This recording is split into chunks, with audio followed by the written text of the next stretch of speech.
All right, YouTube. Once again, it's Kennard Vernon Stewart here for the podcast.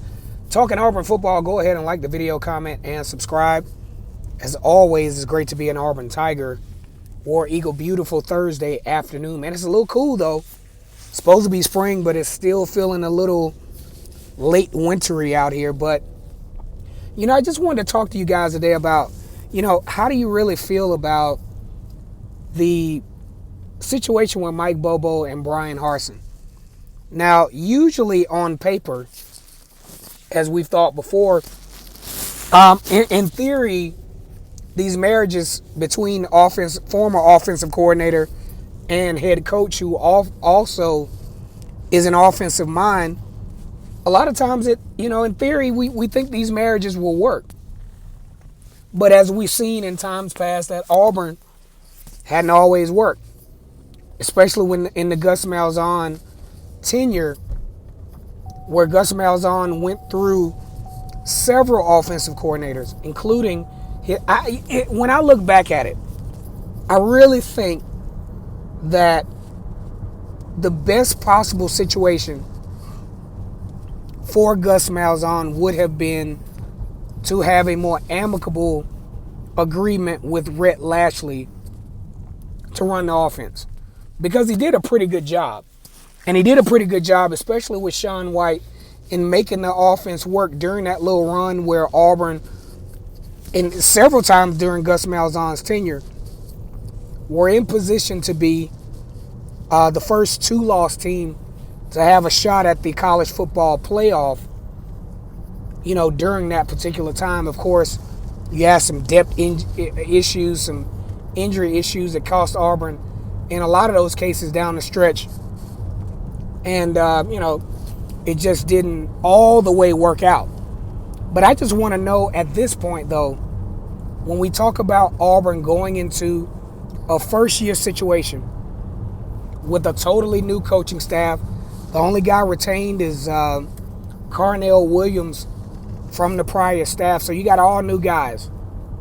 You have a brand new head coach. You have a brand new offensive coordinator. You have brand new position coaches on the offensive side of the football field, and wondering how this thing is going to mesh for Auburn is really a point of curiosity for me, including a pending, quarterback. I wouldn't say battle. I think it's Bo Nix's job to lose at this point. He's got a lot of experience in the SEC and against top 25 football teams.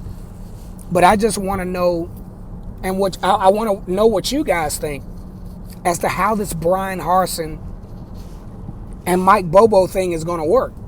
I think it will work, because in looking at a lot of film review on each coach, they do a lot of formational stuff. They like to find tendencies in game on defenses to see where mismatches are. I saw that in, I think it was the 2012 Tennessee game between Georgia and Tennessee. Mike Bobo, offensive coordinator, did an excellent job of studying the tendencies of the defense and calling plays, not scripted plays like what we've been accustomed to in the past, but really studying from the box the tendencies of the defense and what could possibly work with personnel packages and deceptive type moves with formations. And Bryan Harsin kind of does the same thing.